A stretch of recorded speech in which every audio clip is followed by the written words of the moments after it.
ये कहानी लगभग हर घर की है, जहाँ शादी के बाद लड़के की माँ और लड़के की बीवी को ये असुरक्षा हो जाती है कि कहीं उनका पलड़ा लड़के के सामने हल्का ना पड़ जाए। ऐसे में चालाक बहू सास को कैसे देती है जवाब, चलिए देखते हैं इस कहानी में। सौम्या और उसकी सास एक दूसरे से जलन की भावना रखती। दोनों के बीच सिर्फ कंपटीशन था कि आखिर शेखर है किसका। शेखर यानी सौम्या का पति और कंचन बहन का बेटा। एक दिन सौम्या अपने कमरे में शेखर से फोन पर बात कर रही थी। हेलो शेखर, मैं ना आज सारा दिन घर का काम काज करके थक गई हूँ। क्यों ना शाम को किसी क्लब में चले? Okay baby. कमरे के बाहर कंचन बहन सौम्या और शेखर की सारी बात सुन लेती हैं। बड़ी आई मेरे बेटे को लेकर क्लब जाने वाली। शाम को तो वो मेरे साथ मंदिर जाएगा। शाम को शेखर जल्दी वापस आता है और सौम्या भी शानदार ड्रेस पहनकर तैयार रहती है। अरे शेखर बेटा, अच्छा हुआ तुम आ गए। बेटा लगता है मेरी कमर में लचक पड़ गई है। हाय मैं तो मर गई। अरे माँ, क्या हुआ? मेरी तो सौम्या से बात हुई थी, उसने तो मुझे कुछ भी नहीं बताया। तभी शॉर्ट चमकीली ड्रेस में फुल मेकअप में सौम्या वहां आ जाती है। सौम्या, तुमने ये क्या हाल बना रखा है? माँ की कमर लचक गई है, जल्दी चलो, हमें माँ को डॉक्टर के पास ले जाना है। लेकिन माँ अभी कुछ देर पहले तो ठीक थी। हाँ, मैं तो नखरे कर रही हूँ ना। नहीं नहीं माँ, सौम्या का ये कहने का मतलब नहीं था। चलो, हम अभी डॉक्टर के पास चलेंगे। सौम्या परेशान सी माँ की तरफ देखती है। शेखर माँ को पकड़कर कार की तरफ ले जाता है कि तभी कंचन सौम्या की ओर देखकर आंख मारती है। कंचन सौम्या की तरफ शरारती हंसी हंसते हुए कहती है, सौम्या बेटा, जरा खाने में कुछ चटपटा बना लेना। मैं शेखर के साथ डॉक्टर के बाद मंदिर जाऊंगी और हमें आने में देर हो जाएगी। शेखर और कंचन जैसे ही कार में बैठने जाते हैं, सौम्या वहां आ जाती है।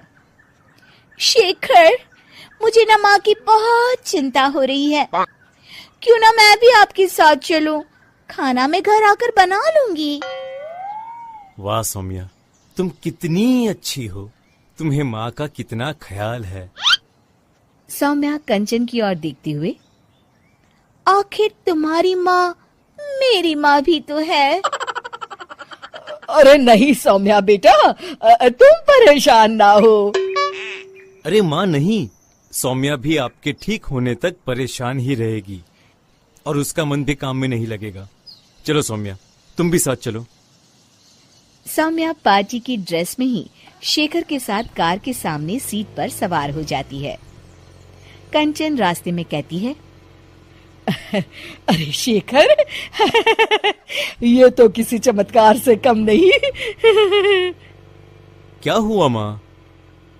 बेटा, मेरे कमर की लचक तो मानो गायब ही हो गई। सौम्या तो समझ चुकी होती है, लेकिन वो शेखर के सामने अनजान बन जाती है। माँ, ये तो सच किसी चमत्कार से कम नहीं। आपको तो ईश्वर का शुक्रगुजार होना चाहिए। शेखर, चलो हम माँ को सिविल लाइंस के हनुमान मंदिर ले जाते हैं। और देखिए ना, आज मंगलवार भी है। हाँ हाँ, क्यों नहीं। लेकिन सौम्या, मैं तो ऑफिस से सीधे यहाँ आ गया हूँ, मैंने तो हाथ मुंह भी नहीं धोए, मैं मंदिर कैसे जाऊंगा? कोई बात नहीं शेखर, मैं और माँ भगवान का शुक्रिया अदा कराएंगे। चलो अच्छा ही है, ये मेरे साथ रहेगी और मैं मंदिर के भी दर्शन कर लूंगी।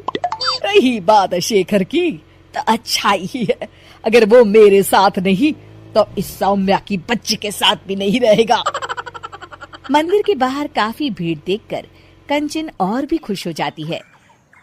दर्शन करने में कम से कम 2-3 घंटे तो लग ही जाएंगे।